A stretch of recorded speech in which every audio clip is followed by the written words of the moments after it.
Welcome back. Thank you so much for joining us today. I'm so excited to be joining this panel titled, What It Means to Be a Woman Today. And when I found out that I was a part of this panel, I said, what in the world are we going to talk about? But you'll find out in just a moment.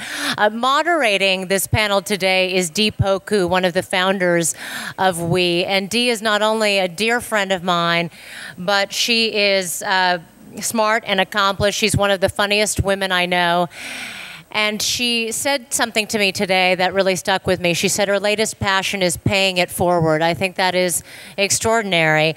When I spoke to her over the weekend about how she even came up with the idea of We, and it's hard to believe this is only the second year that this organization has been in existence, but nonetheless, she said, you know, as many of us do, I went to a lot of dinners, I met extraordinary women, the people like Donna Karan and Ariana Huffington and the Sarah Browns of this world. And I said, we need to nurture the next Arianas and the next Donnas of the world.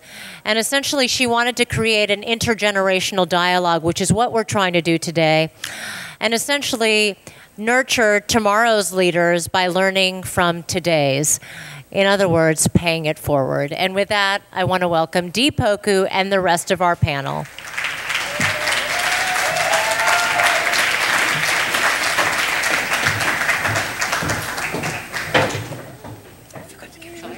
I think I'm sitting here, yes. Yes. I'm meeting you, aren't I? Yes. Oh, splendid. Thank you. Okay.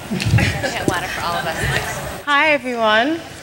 This is really fun for me because this is just a panel with me and my friends. I don't know you. This is a real girls' panel. I really want everyone here to join in. We want to have a discussion about our generation and what it means to be a woman today. And what I mean by that is that a lot has changed since our mother's generation. We have more access, we have more choices, but that can actually, make things confusing. So does it end up making women, for example, more competitive with one another? Or does it mean that we are so focused on our careers that we forget to have a life? Does it mean that we leave it too late to have kids, or we decide to forego that altogether? So these are all the things that we want to discuss. We want this to feel more like a discussion and not a panel, so we actually want people to ask questions throughout and feel free to make comments. So, panelists. So actually what I want to do first is introduce my panelists. Laura Brown to my left is the special projects editor for Harper's Bazaar, and a very stylish, fashionable woman who has interviewed everybody from Michelle Obama to Lady Gaga. There was one I preferred. Alina Cho you've met, who's been a wonderful MC today. Alina is the national correspondent for CNN and a fabulous reporter. Barbara Bush, who is also a great friend, is the co-founder of the Global Health Corps. Yaya Costa is an actress and also a supporter of Women for Women International. And Zainab Salbi was one of our awardees today. Reshma Saujani has a very long title. Deputy Advocate for Special Initiatives at the New York City office. And you'll tell us more about that later. And then Mikki Taylor is Editor-in-Chief at Essence magazine. So, Editor-at-Large, I'm sorry. Okay, first question for everybody on the panel to answer.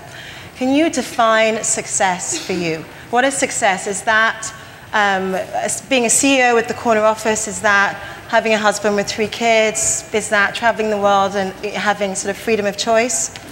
Laura? I always say to people, so I guess I should say it now, it's freedom of movement to me. It's getting the measure of your industry and a certain level of success in your industry that you can go where you want and when you want. I think after a while, going to an office every single day and being constrained, I think it tends to become a little exhausting when you get a bit older. So, just the idea, and whatever finances that takes for you to be able to do that, whether you earn 50 grand a year or $5 million a year, definitely freedom of movement. That's the dream.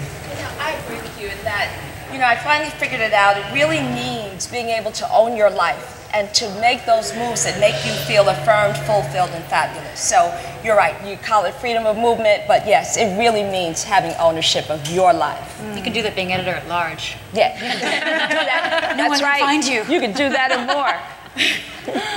I think it changes as you move up in the world. I mean, I find that when I was first starting out as a reporter at a local cable station in Chicago, which might seem big, but it was a very small station, I thought, well, if I could only break into a top 50 market, and then I got a job in Tampa, Florida, which was market, I don't know, 14 or something like that, and I thought that was great, and I thought, well, if I could move to the network, and so then I did, and then, then you say, well, if only I could have a show, and then you forget to have a personal life, along the way, and so then, now I've reached a point in my career where, I'm pretty happy where I am in my career. I'd love to have a family, and so I think that, like I said, I think it changes as you get older. Certain things that were so important in my 20s and even in my 30s, now that I'm 40, are less important. And I find really as important as my career is to me, so is my family and certainly my friends. And so in many ways, a measure of success is the quality of friends that I have surrounding me. And so I'm very lucky in that regard. I think, can you hear me?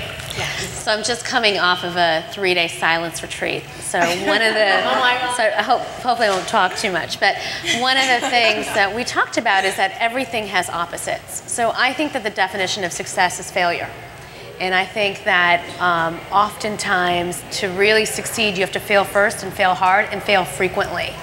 And so I don't think there really is a definition of success. I think it's simply a culmination of all our failures. And to truly succeed is to completely release yourself to the world and try to achieve everything you've ever wanted to, and to be completely risk averse. That's interesting. I like that, risk averse. Is my thing on? No. Hello? Yes. Is it? Oh, yeah. I thought you can't hear yourself. Risk averse. For me, that struck a strong chord because in my line of work, there are a lot of boxes, and it's really difficult to go out and prove to people that you can do work that you're not expected to do, to take leaps, to take risks. So for me, one of my measures of success is breaking those barriers, disintegrating those boxes, and just being able to be free, like you said, to do the wide array of work that I plan on doing. And then, of course, family is a huge part of success for me. I was blessed with wonderful parents, and if I am able to instill those values into my children and have them be citizens of the world who are going to continue to pay it forward for generations to come, like the Native Americans say, 7 generations after you, that is successful. Barbara? Well, everything that everyone said has definitely resonated with me. I think when I was graduating from college, I didn't really know what I wanted to do. I knew I wanted to do like a million things. And I've realized now that I've had a career, someone gave me advice when I was graduating, and they said, find something that you love to do and find something that you're good at, which is so vague. I was like, what do you mean? I'm 21.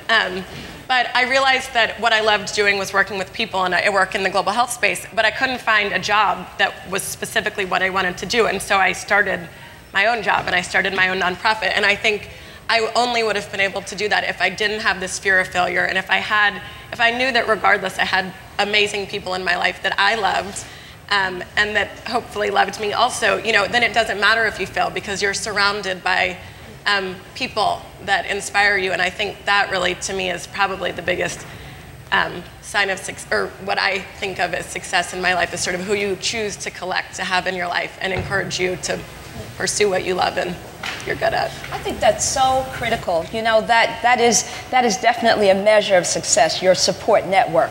And it's odd to me, like, I know we're going to certainly talk about the difference in our mother's generation, but, you know, those generations believed that it was acceptable to be lonely at the top. And, you know, I tell women now, that is the furthest thing from the truth. Like, you cannot afford to act in isolation. You know, you really do need to be surrounded by people, and particularly in business, that you don't have to know everything, but to surround yourself with people who do, if you will, or who certainly know more about what you want to know about. Yeah, so that's a definite measure of success. I mean, can anyone else comment on that? What would you say the most significant difference would be between our mother's generations and now, like in terms of opportunity and choices?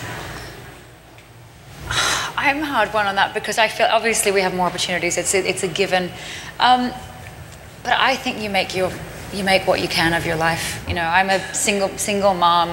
No money. Jumped on a plane to New York with $5,000, and September 11th happened. You know what I mean?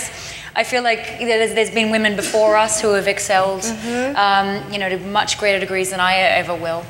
So I always I feel like you make your own choices. Laura Brown. Yes, I am the ultimate. No, but you know what I think that's. So I always feel I have a very individual perspective. Not like it was hard for them because it was like this. It's like saying it was hard for us because we're ladies, or it's hard for us because I just think it is what you make it. I totally agree. I think that, you know, I always say, I think all of us, I hope, are blessed with wonderful parents and a great support network within our family. And one thing, when I have a lot of college kids who call me and say, you know, I want to be in television, I want to be on CNN. How did you get there? How did you get to the network at such a young age, or whatever it is that they ask me? I want to do what you do, and I always say, do you love it? First of all, because nobody can take the life if you don't. So that's first. But also I say, and it sounds very vague, but I mean this sincerely. I never believed that I couldn't do it because my parents. Yeah, because my parents always told me, I always say this, my parents always told me that I was the best at everything, even when I wasn't. And so it gave me the courage, really, to think in my own heart, there's really nothing that I can't do. And I believe that, and I believe that's true of all the women in this room. So I think that's very important. And you talk about the support. I work in television. It's all about teamwork. I know what I can do, and I know what I can't do. I know I cannot edit a tape. I know I can't shoot the video. I know I can do an interview occasionally. But it's knowing what you can do and what you can't do, and also knowing that you have a base of support and people who will always be there for you. I think that's very important. Just to add to that, before I got the very long title, I ran for Congress last year, and I was 34 years old, the first Indian woman to run in the United States. I ran in a Democratic primary against an 18-year incumbent, and also a no-no in the Democratic Party politics. And people always said to me, like, you're crazy. Like, what are you doing? And I was the daughter of political refugees, and so the idea of no or can't was not even in my vocabulary. It was not how I was raised. And after I lost, and it was a very public race, and I lost very big, I had all these women start calling me. And they were women in finance who wanted to start a charter school, women who were attorneys who wanted to start a cupcake company. And I think one of the things that they saw was that I failed publicly, and I embraced it. I went out there and I spoke at conferences like this about my failure. I talked about how the next day I was crying so hard I couldn't get out of bed. And I embraced all of that. And I think that so much that's different in our generation than our mothers is, you know, that was before Title IX. Women didn't compete with one another. There are all these structural barriers. And right now we have so many opportunities, but the limitations are what's in our heads and how we treat one another. Right. That's so true. Sorry, I think is it Carol Thatcher, was Margaret Thatcher's daughter. Imagine asking her that question. What can you do that your mother couldn't do? Your mother was Prime Minister of England. You know what I mean? So this idea that it was harder for our mums. And in many instances, of course, it was, but you could never ask her that, you know. You would also say they had to have, there was a different approach to achieving success in that time. So, for example, you were a feminist. Perhaps you wore trouser suits. You felt that you had to act like a man to succeed in a man's world. And I think that we have different choices. We're all sitting here with, wearing high heels and great dresses. And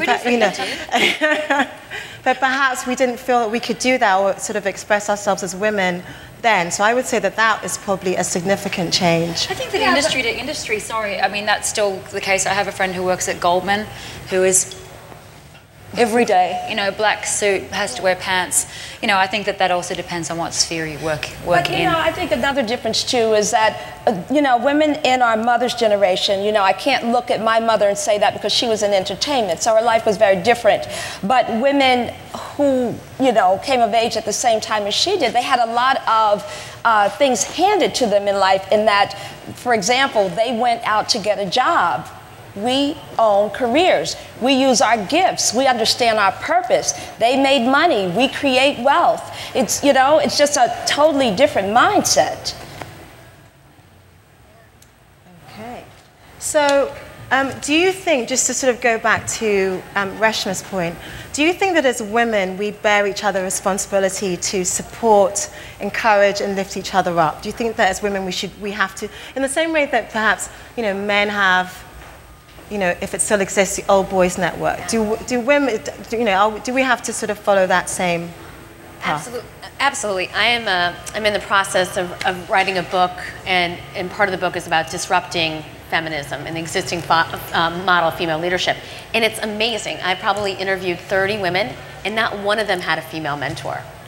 Every single one of them were mentored by men, and they have what we call the sisterhood, right? These horizontal relationships. I mean, you, June, Chloe, Tiffany, right? And eventually the women on this panel, right? You're the ones I will go to for career advice, personal advice. You're the one who's going to pull me out and say, Reshma, sit on this panel. It's good for your career. It's good for your visibility. We're helping each other up and reaching back and lifting each other up. I mean, one of the things that so many of us talk about is, you got to pick your successor in your organization. I have a young girl out there, Nancy. I take her everywhere, whether I'm meeting with President Obama or I am, going to a seminar on how to write a business plan. She goes everywhere with me. And it's our responsibility to make sure that if we're going to change the ratio or break the glass ceiling, it's up to us. I coined a slogan earlier this year for a company that I was helping with branding, and it's called Greatness Gives Back. And it's no different than what Janetta Cole, former president of Spelman College, said, remember to lift as you climb. The installation that's in you as a gift or whatever success you achieve, it's not for you only. You cannot bury that. You must share it with others. You must bring others with you. If for no other reason, then you're building upon a legacy. And suppose those who came before you felt as you do, that it's for me and me only. But I think it's important to be realistic about it. I mean, the reality is, and we should all do that, and I think it sounds great, you cannot help everyone. And so, as Reshma's doing with, your friend, is it Nancy? You were saying Nancy? Hi, Nancy. You're a hero. I mean, I think that you try to help as many people as you can, and you take special interest in certain people who move you. So, for instance, for me at CNN, what I try to do is I try very hard to spot young up-and-comers, whether they're interns or production assistants, and people who I think show promise and who might be my future producers. I gave a commencement speech a year ago, and I said, it's important to treat the janitor the same as you treat the CEO, because that janitor may be the CEO someday. And the same is true of the intern or the production assistant or the person operating your camera or running your scripts. And so I think if you can identify talent within your own world and help those people, maybe it's just one life that you're going to change, or maybe it's a couple, but I think that's very fulfilling. And I think for the greater good, that's really wonderful. I think also a lot of it happens organically. I mean, as a journalist, a curious person anyway, if you see people who are doing amazing things, like what Dee and June have done with We, and you just believe in them and you want to support them, almost regardless of their sex, regardless of whether you feel you should, you just do. You know what I mean? I have an amazing group of girlfriends with whom I would die, who all do great things, and I just naturally like, oh, you represent this brand, well, I work for a magazine, we should shoot it, or oh, you need this guest to your party, I'll call somebody. It just is because I respect my friends, and if they're doing great things, then why personally not want to be involved? Because it excites me. It turns on the brain in my brain that is curious and engaged. And I think in a city like New York, where there's so many ambitious, wonderful, connected, interesting people, smart, accomplished, that you do that naturally. You do want to connect other people because it just feels great to lift your friends up. Why wouldn't you want to support your friends? I mean, that's what we're here to do. So what about, to hear, and you know, we're all working in different fields, but I must say, I'm glad you're answering, because I was going to ask you to answer that. In theory, it's beautiful. In practice, I don't see it happen that often. And seriously, because I feel in my industry, but also in others. I have friends, no one that I graduated with, none of my close friends are in the arts. They're lawyers and doctors, and they say similar things. Because it feels like there is a limited, there are a number of spots for us. And certain women, after a certain age, will either because they haven't made it as far as they want to, or I don't know, but I feel like there's a lack of camaraderie, there's a lack of sense of responsibility to lift up. You know, women that I look up to, that I've admired, who I've worked with, who I thought would be kind of auntie figures in the business, have surprised me. So do you think it's a generational thing? As in I'll just say that. Do you think it's people that are older than you? That's what you're saying, people that are older than you? Because I'm thinking maybe our generation, which is the mid-30s to 40, maybe because what we do at the start of your career, you know what I mean? And you're doing this and you're climbing and consolidating and whatever, and then you get to a point where maybe when you were younger you didn't think you were going to get. And maybe this part of you just relaxes a little bit. I don't know. But it's interesting you say that. That's exactly what I found in talking to lots of women. That's exactly my experience. I think it's the relationships like this are our mentors, but not enough of this is happening, right? Not enough of reaching back is happening. And I do think it does go back to that whole, you know, we grew up after Title IX. We're used to competing with one another. We're used to both competing with one another and helping one another. But for them, there was that only one spot, right? There was that only few places. It's unfortunate that perception, you know, at least I'll say for them, became a way of life. You know, I wish that more women operated on faith forward as opposed to fast forward. You know, in that what's for you has your name on it and no one else can show up and claim it. And I really believe that to be true. And so I think then there's no reason why you can't help someone else, that you just kind of move that insecurity out of the way. I wish there was more of that. I don't know whether it's like that or it's like that. I've never been good at that. But I wish it were like that.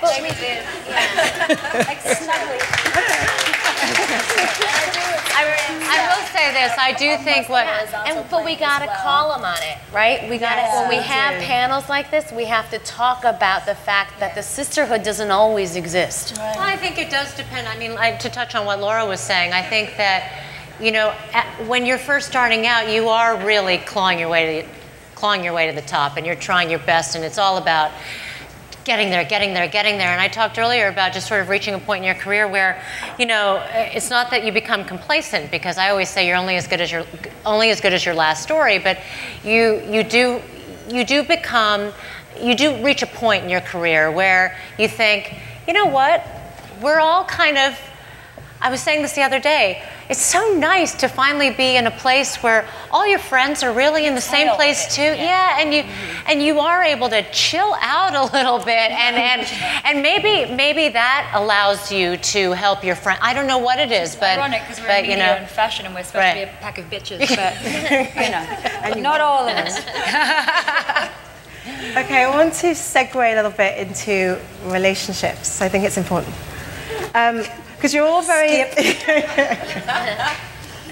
I think you're all very successful, beautiful, you know, kind of intimidating women. Actually, perhaps some men. Does that make it harder to find the right partner? Are men intimidated, or you know, men or women intimidated by your success? Do they mind if you earn more? Like, you know, talk to me about that. Go, Barbara.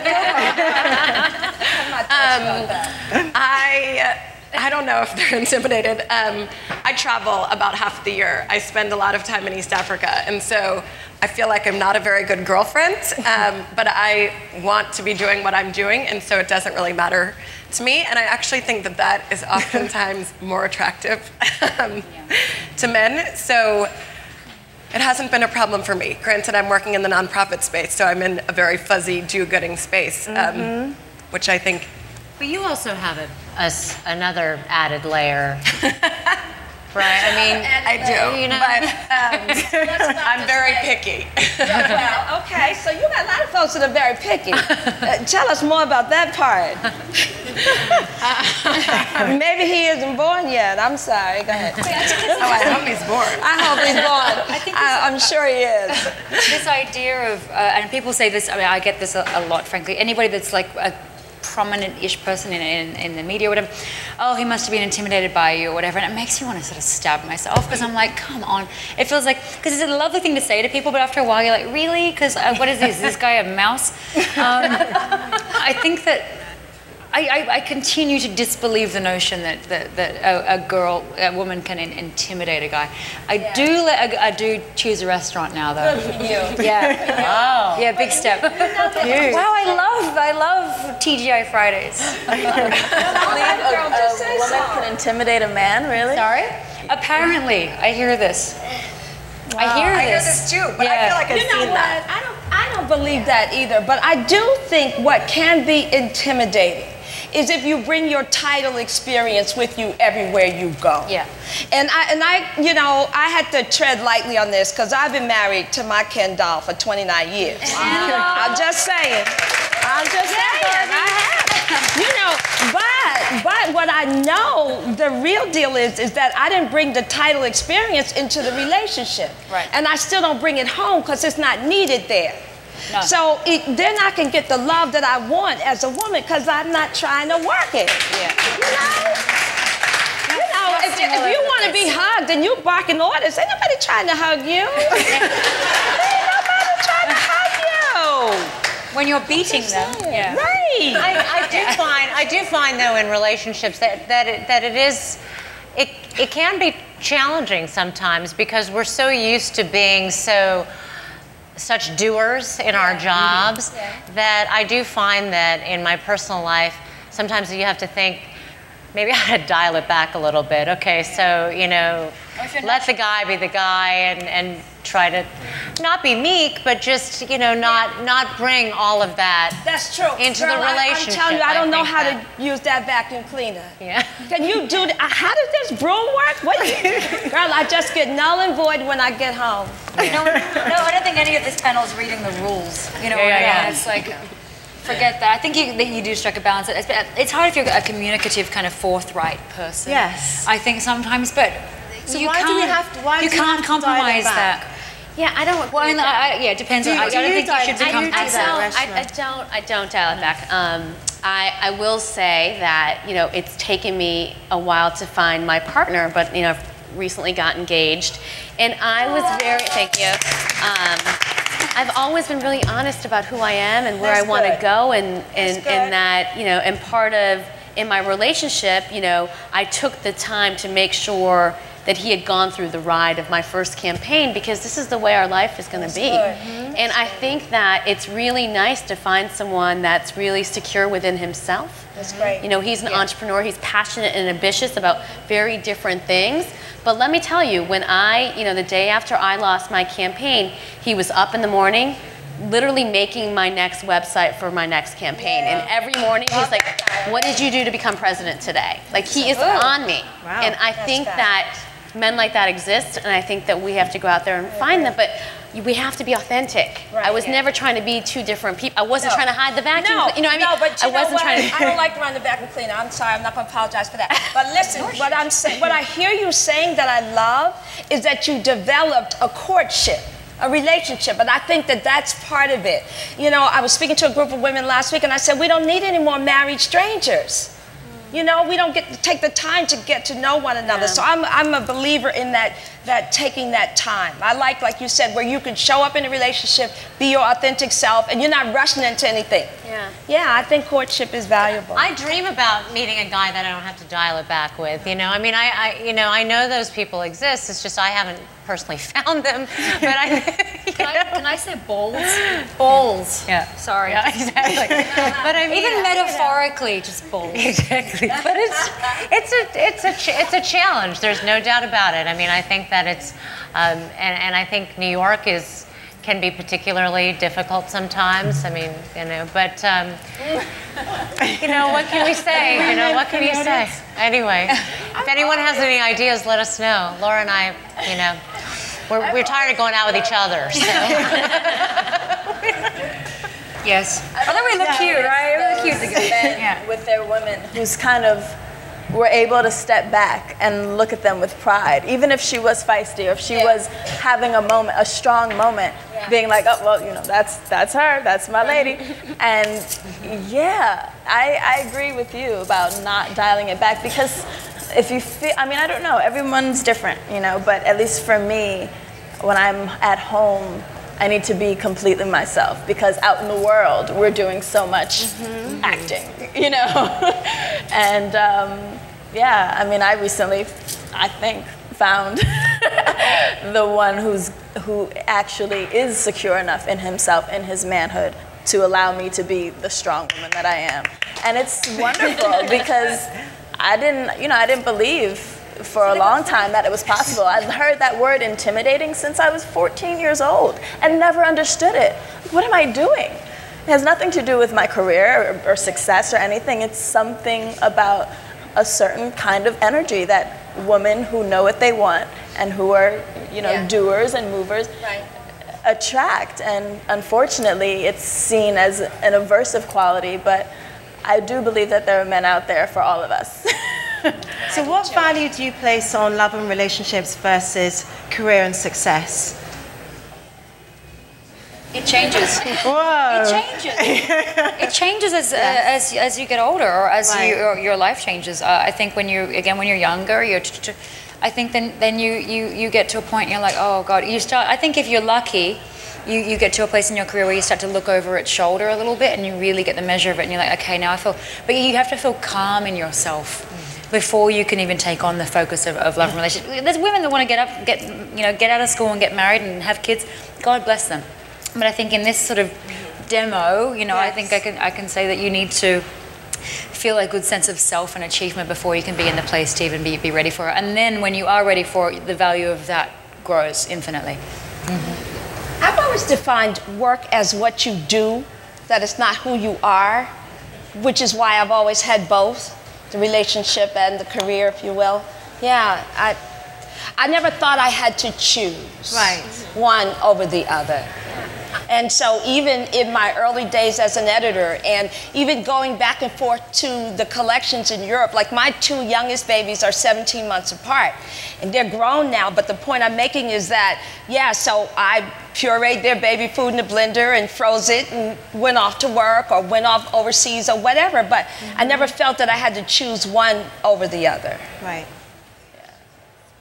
I agree with that. I was just going to say, I feel like I've never had to choose one or the other either, and I've been lucky to be in relationships and work like a maniac at the same time and feel very fulfilled. But I think this is why I think the dialing it back thing, I agree with everything y'all were saying, because I put so much, I think we all probably put a ton of energy into our work, that if you're going to act like you're not doing that when you're at home, then you're just actually, you're misrepresenting yourself.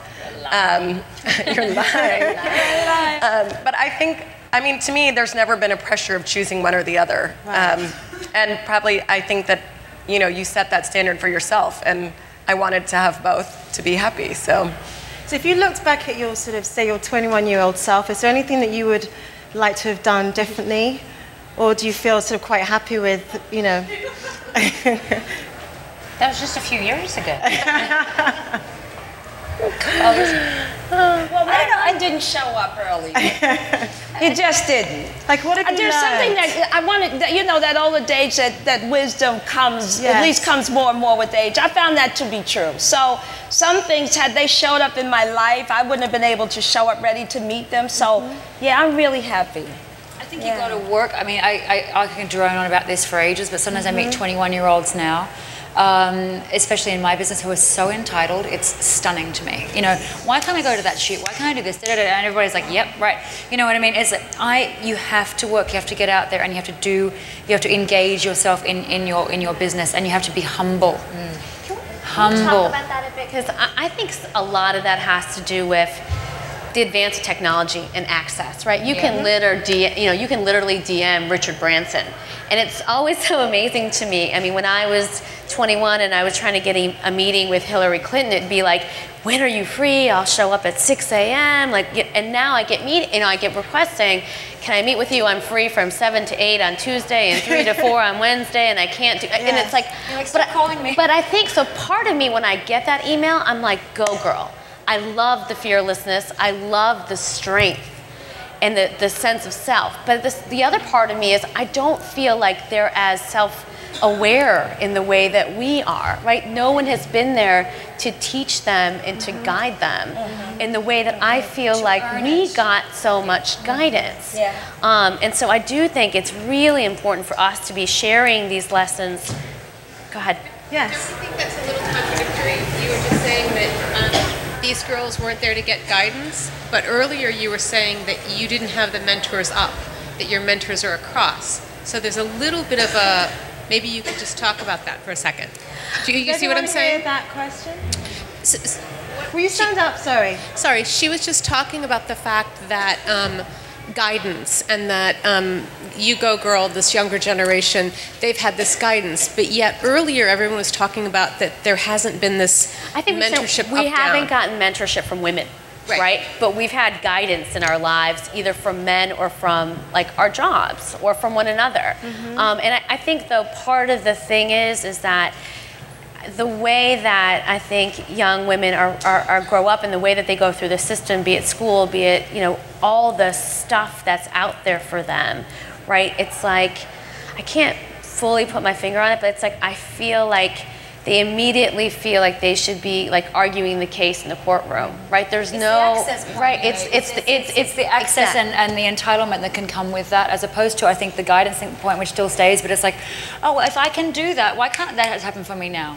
And they think it's old-fashioned to have to sort of do your time. And I think that, not that you have to like slug in the trenches because somebody else did, you know. But there's a balance about really just acknowledging you need to learn. Right. And there is some of that because of the contradiction in it, right?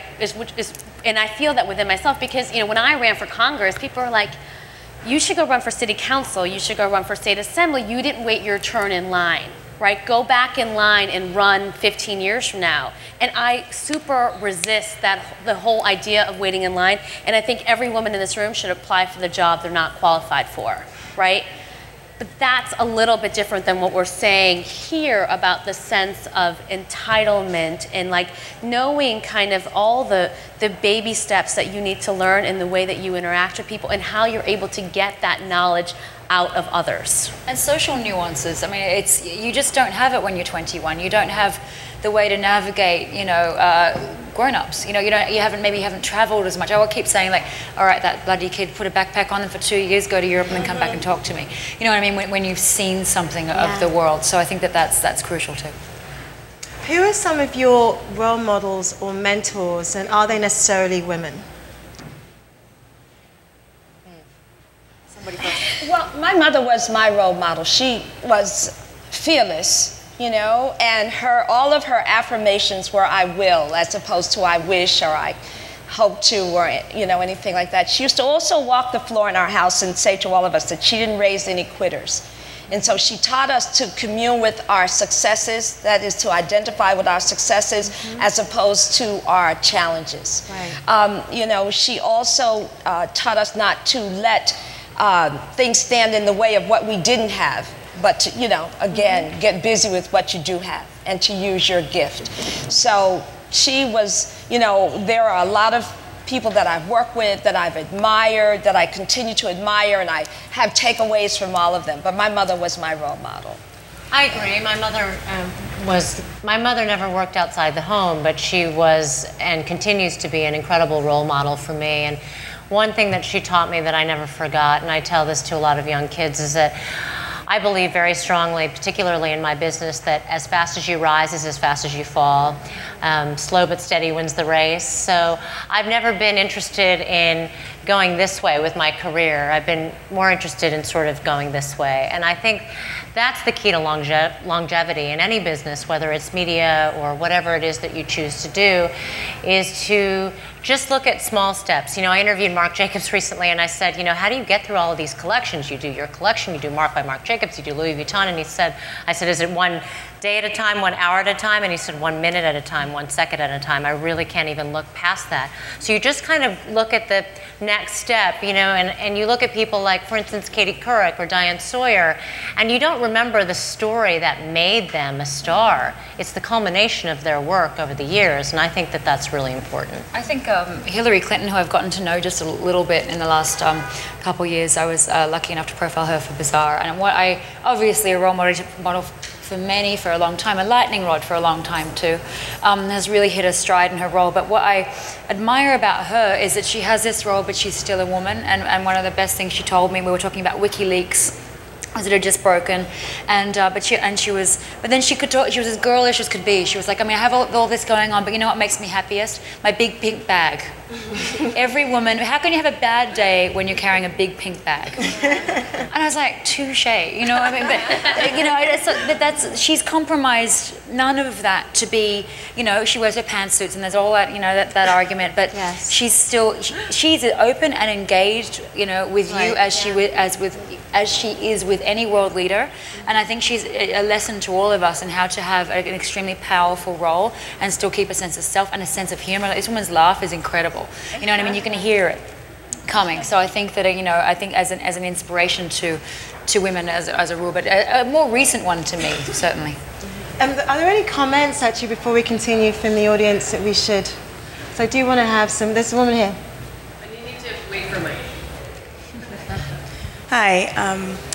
I agree with Yaya regarding the mentoring. I don't see enough mentoring, I guess, vertically. I don't see enough mentoring vertically, women in higher position mentoring younger women. But I also agree with you, Anita, that you can't do everything. You can't help everybody. But my question to you is, how can I ask for help? How can I ask for someone to mentor me or to be my mentor? I think that, you know, I know that what I look for, and I'm sure that I think that a lot of people on this panel feel this way, if not everybody. You know, you're just looking for something, that spark in your eyes, that glint of, you know, are you passionate about what you want and what you're doing? You know, are you demonstrating some sort of ambition and drive by what you've done already, DNA. Or what you plan to do? Mm-hmm. And you know, I always look for integrity. I don't, you know, it's like, how do you don't really know how to explain that, but just honesty and integrity, and somebody who says please and thank you. Right. I think that's so important. When you find one or two or whatever, you are like, I will do anything. I also think for too, these people. And one quick thing, I also think too that it's very, very important to, I have so many people I work with who are so supportive and so wonderful and who make me look good on television, who really don't get any credit. I always say I'm the first to get all the credit, but I'm also the first to hear about it if something goes wrong. But there are so many people who I work with who are so great, and I'm just really mindful about thanking them always. Whether it's the editor who just put together a half-hour special for me, it just aired on Saturday. I asked him, you know, is there anything I could do for you? And he said, you know, that Kiehl's face wash that you got me for Christmas is really great. And so I went to Saks and I bought it, you know. I mean, it's such a little thing. What is it, like $20 or $30? But it means the world to him. And it's not just your editor. It could be anybody. Right. It could be your producer. It could, you know, anybody. And I think it's important. And I also think it's very important to still send handwritten notes in a day where when you're with email. I mean, I think email is better than nothing. At least acknowledge. But I think it's really nice. I mean, how many of you love to just, when you get home, when you look at your mail, instead of looking at all those bills, isn't it great to get a card every now and then? And I think that's so important. You know, I was up until 1, 2 in the morning writing thank you notes to just various people that I neglected over the past month or two. And but I think better late than never, and do that. And I think if you can invest in anything, especially if you're sort of young and aspirational, is buy some stationery. That's right. You know, with your name on it, and write thank you notes. Anytime you meet with anybody, I would do that. Or, you know, I would encourage any of you to reach out to any of us, and if we said something that moved you, we'd be happy to point you in the right direction. Yeah. And one thing I want to add too is that if you attend conferences such as this and there are speakers that you admire and you ask for their card, make a point of telling them, I'm going to use your card. And I love what you're doing, and I'm headed in that direction. And I'd love any advice you can give me. And then communicate with them. And a handwritten note goes a long way. Absolutely. Actually, definitely don't be afraid to ask. I'm going to single out Rona, who's in the audience. And Rona came to We last year. Rona came to We last year, and and she met my partner June on the left, and asked if she could send her resume, and if we'd meet with her. We thought she was so lovely, and we met with her. And Rona has been amazing, and is sort of one of our sort of coordinators on We this year, and has been fantastic, and we can't live without her. And she just came up to us and asked. So you also communicated effectively, you know what I mean? Did. You get how to communicate with Dee, and you understand the nuance of the person that you're trying to talk to. You know what I mean? That doing a bit of diligence and just getting that sense is, because I think I get less patient as I get older, which is bad. But I'm kind of like, if you get me and you understand how I speak or what I do, then you're in. Yeah. You know. Anyone else have a comment, question? Yes. Don't dare talk without one. Hi. Actually, I just also want to tap into what you were saying about how the younger generation feeling somewhat entitled. I mean, I know with a number of people that I work with, I find probably what is missing is us teaching some of the basic interpersonal skills. And I think because of the technological advances, people aren't accustomed to how they have to present themselves. They can be the smartest people, but when they walk into a room, they just don't present themselves well. And they don't realize how setting that first impression, whether it's writing that note or whatever, what type of impression that leaves behind.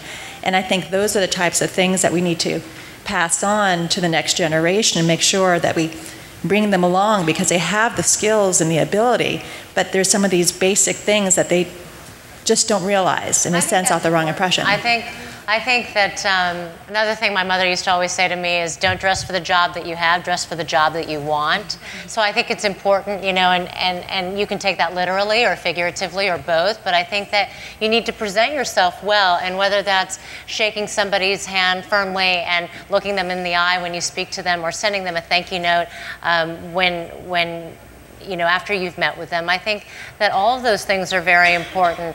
I also think it's important to be demonstrative. I'll never forget, a couple of years ago, I was just starting to work on a series of stories that I call Big Stars, Big Giving on celebrity philanthropy, and I was at an event with Richard Branson, and I think he's amazing, and what he does is amazing. I had never met him before. He was being honored that night, and as he was walking out the door, I was in a gown and heels higher than this, and I almost broke into a sprint and ran after him with my card, and I just said, hi, my name's Alina Cho, I work at CNN, and I'm working on this. I would love to do something with you. The next day, his press representative got in touch with me, and the next week I was in Fort Lauderdale interviewing him. And so those are the types of things I think that I never forgot. I think no matter how much you advance in your career, You gotta hustle. You gotta hustle. You gotta hustle. Oh man, you're still asking the PR or the person and being like, can I? Always. There's no dignity in it. But I think also to speak to your question about, we can thank, unfortunately, Twitter and email for this cryptic conversation that goes on. And so we do have to know when to apply it and when not. And that there's a lack of graciousness that's missing. So, to use Obama's expression, this is such a teachable moment. We do need to instruct the art of how you approach someone, how you communicate what you're interested in. that you understand that there's a graciousness about that. There's a decorum that's just, yeah, it's code of conduct. It is missing greatly. Yeah. There's a question back there.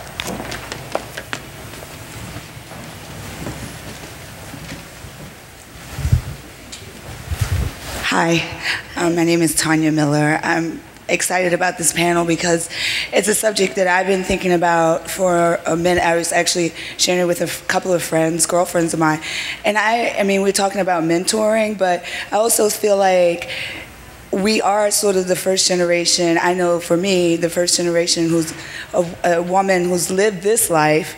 My mother she had me when she was 15, and so I get to live this life, but I also don't feel like I'm very prepared to be. I'm turning 45 next month, and I don't think that. That even in silhouette. I don't think that I'm actually prepared to move into being 45, being single, obviously making my own money, not being a mother. Like no one. If I go home to Baltimore where I'm from, then they're like, what's wrong with you? Don't you like guys? You're up in New York, or you've been in New York too long. Why are you living there? You don't have a man. But there are plenty of women who are single and motherless, but nobody's really preparing us for that life, which I feel like there's no one in my family who's ever lived this life. And so... Where there's exactly. And so and I'm sorry, I'm making a comment and so much a question, maybe you guys can comment on it. And what struck me is that when I recently broke up with my boyfriend, my aunt said to me, I don't have an answer for you, because I was very devastated. And she said, because I haven't been in love in so long, because she's been, hadn't had a new relationship, because she's been with my uncle for this sort of newness. And so she didn't really, and I'm like, yeah, we're just out here, these women, kind of feeling like a hybrid of... You feel like an alien when you go home, like with your family. Like I do the same thing, and when I go home to Sydney, all my friends have got 2 or 3 kids, and I'm like, hey, I'm in New York, and I've got these shoes, and my life is fabulous, and then sometimes they're like, are you ever going to meet anyone, darling?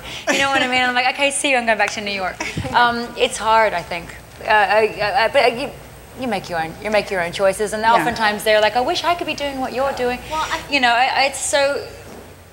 I like to think you get out of the bed one day and it'll be all sorted out. I'm going to think that when I'm 90. One day it'll all be sorted. You know what I mean? But keep your friends around you until then. I do think it's like we're all figuring it out, like as we go along. We're learning the job on the job, and that's why for me it's like my sisters, the women in my life that are also figuring it out. They've been so important to me. So, when we talk about mentors, I mean, Hillary Clinton, I can't say enough. I can't verbalize the love that I have for her and what she has done for me in my life. But the next in line are, Chloe Drew at CUP, and Tiffany DeFoo at White House Project, and, June and Dee, and Ange and Tina Descupa. I mean, we have this dinner, right, when we get together and we talk about everything. And so I think it's like we have to embrace that we are figuring it out in this life, and we have to share our wisdom with one another and be open to that. I agree with that to a certain point, but I do think that part of owning your life is moving over all of it and asking yourself at the end of the day, does my life reflect what I want? And so because you can't put any part of it on hold. I have yet to see a calendar that has an entry for someday. And so I think you have to be active in all of it.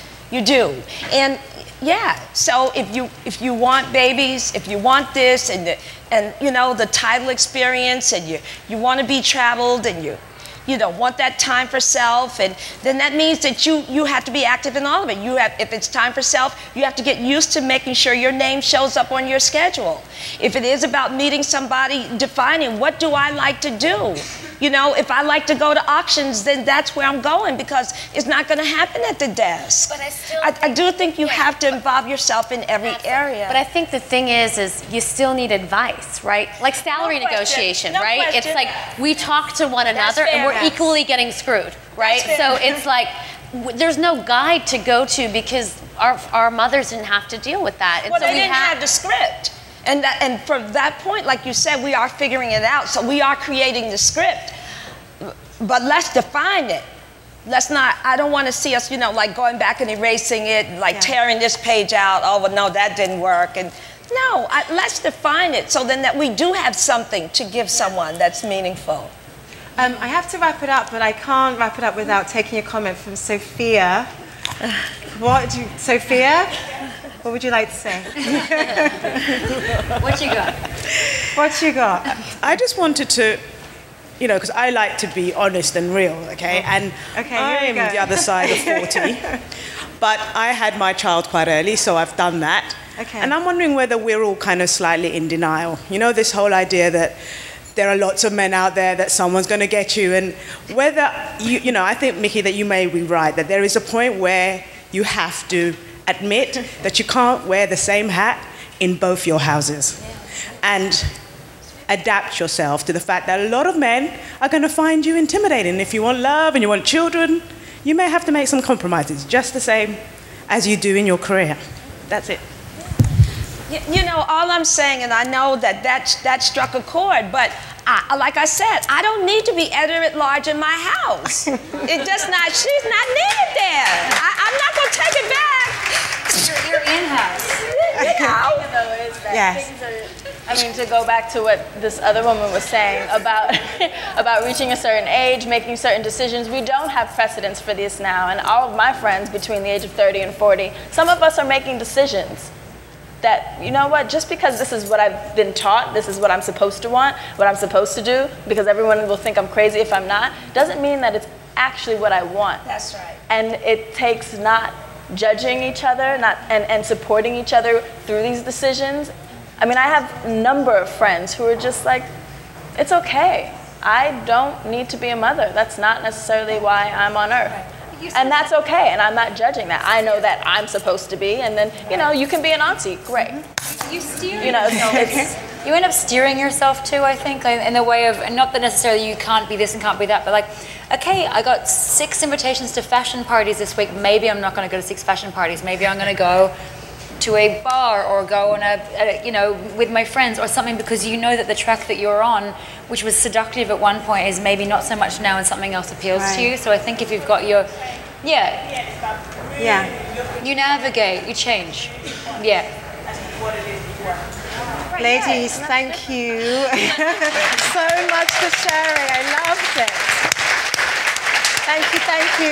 Laura Brown, Alina Cho, Barbara Bush, Yaya, Costa, Reshma, Saujani, Mikki Taylor, thank you. Say it again.